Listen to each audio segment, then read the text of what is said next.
हमारी सेनाओं का निशाना अचूक है और वो जब वो निशाना लगाते हैं तो गिनती करने का काम वह दुश्मनों पर छोड़ देते हैं। ये हिंदुस्तान की सरजमी पर किया गया कोई भी आतंकी हमला एक एक्ट ऑफ वॉर माना जाए। आतंकियों ने पहलगाम में धर्म पूछकर हमारे निर्दोष लोगों को मारा। उसके बाद आपने जो जवाब दिया उसे पूरी दुनिया ने देखा है। हमारी सेनाओं का निशाना अचूक है और वो जब वो निशाना लगाते हैं तो गिनती करने का काम वह दुश्मनों पर छोड़ देते हैं। साथियों, आज आतंकवाद के खिलाफ भारत की प्रतिज्ञा कितनी कठोर है इसका पता इसी बात से चलता है कि हमने उनके न्यूक्लियर ब्लैकमेल की भी परवाह नहीं की है। पूरी दुनिया ने देखा है कि कैसे गैर जिम्मेदाराना तरीके से पाकिस्तान द्वारा भारत को अनेक बार एटमी धमकियां दी गई हैं।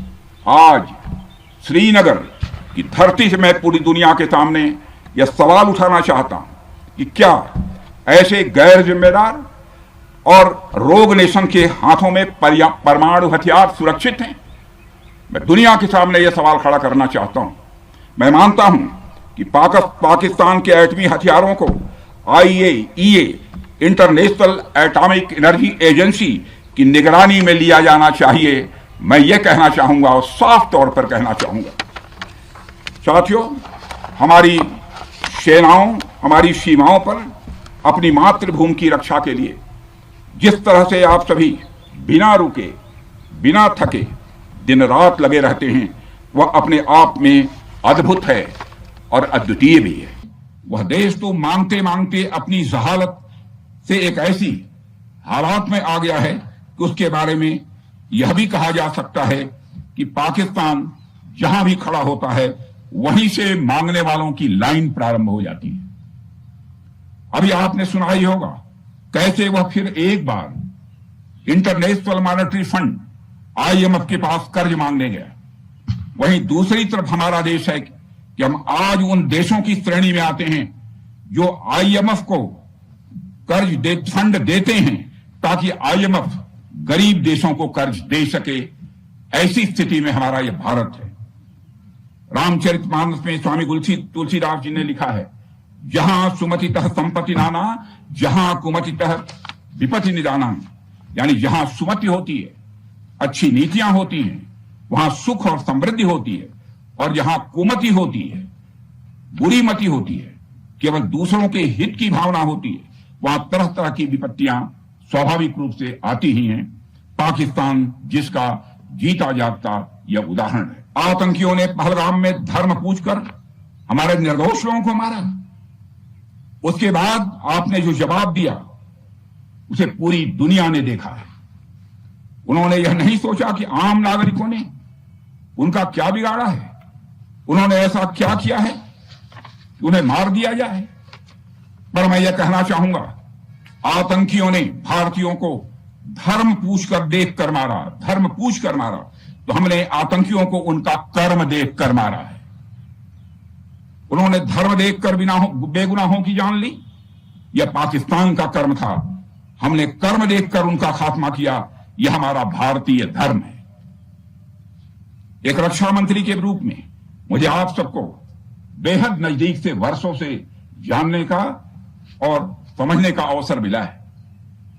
मैं आपके साहस और पराक्रम को तो जानता ही हूं, साथ ही साथ पहलगाम जैसी घटना के प्रति आपके गुस्से को भी मैं अच्छी तरह जानता हूं। साथियों, मुझे पता है कि पहलगाम के बाद आपके अंदर गुस्सा था, पूरे देश के अंदर गुस्सा था। मुझे पता है कैसा महसूस होता है जब धमनियों में बह रहा रक्त बेकाबू होने लगे। और मुझे इस बात की खुशी भी है कि आपने अपने गुस्से को सही दिशा देते हुए बड़ी बहादुरी और सूझबूझ के साथ पहलगाम का बदला लिया है। ऑपरेशन सिंदूर आतंकवाद के खिलाफ भारत द्वारा चलाई गई अब तक के इतिहास की मैं मानता हूं यह सबसे बड़ी कार्रवाई है। 35-40 वर्षों से भारत सरहद पार से चलाए जा रही आतंकवाद का सामना कर रहा है। आज भारत ने पूरी दुनिया को यह साफ कर दिया है, यह स्पष्ट कर दिया है कि आतंकवाद के खिलाफ हम किसी भी हद तक जा सकते हैं। साथियों, आतंकवादियों ने पहलगाम में आतंकवादी घटना को अंजाम देकर भारत के मस्तक पर चोट पहुंचाने की कोशिश की है। भारत की सामाजिक एकता को तोड़ने का भी प्रयास किया गया है। उन्होंने भारत के माथे पर वार किया, हमने उनकी छाती पर वार किया है और छाती पर घाव किया है। पाकिस्तान के जख्मों का इलाज इसी बात में है कि वह भारत विरोधी और आतंकवादी संगठनों को पनाह देना बंद करे और अपनी जमीन का इस्तेमाल भारत के खिलाफ किसी भी सूरत में न होने दे। साथियों, आपको याद होगा कि लगभग 21 साल पहले स्वर्गीय अटल बिहारी वाजपेयी जी के सामने इसी पाकिस्तान ने इस्लामाबाद में डिक्लेरेशन किया था कि अब उनकी धरती से आतंकवाद एक्सपोर्ट नहीं किया जाएगा। मगर पाकिस्तान ने भारत को धोखा दिया है, पाकिस्तान ने भारत को छला है और आज भी वह धोखा दे रहा है।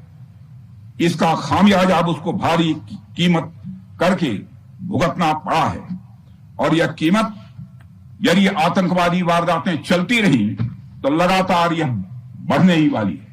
तो नरेंद्र मोदी जी ने दो टूक शब्दों में आतंकवाद के खिलाफ भारत की नीति को रीडिफाइन कर दिया है, इसे परिभाषित कर दिया है, जो यह कहती है कि हिंदुस्तान की सरजमी पर किया गया कोई भी आतंकी हमला एक एक्ट ऑफ वार माना जाएगा।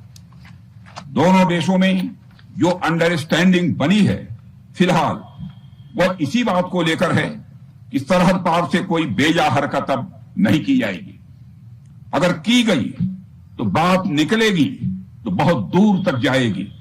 साथ ही हमारे प्रधानमंत्री ने यह भी साफ कर दिया है, आतंक और बातचीत कदापि एक साथ नहीं चलेंगे और अगर बात होगी तो आतंकवाद पर होगी और पाक ऑक्युपाइड कश्मीर पर ही होगी। साथियों, ऑपरेशन सिंदूर की कामयाबी ने पाकिस्तान में छिपे आतंकी संगठनों और उनके आकाओं को भी यह साफ बता दिया है कि वे कहीं भी अपने आप को महफूज और सुरक्षित न समझें। अब वे हमारे बहादुर भारतीय सेनाओं के निशाने पर हैं। दुनिया जानती है हमारी सेनाओं का निशाना अचूक है और वो जब वो निशाना लगाते हैं तो गिनती करने का काम वह दुश्मनों पर छोड़ देते हैं।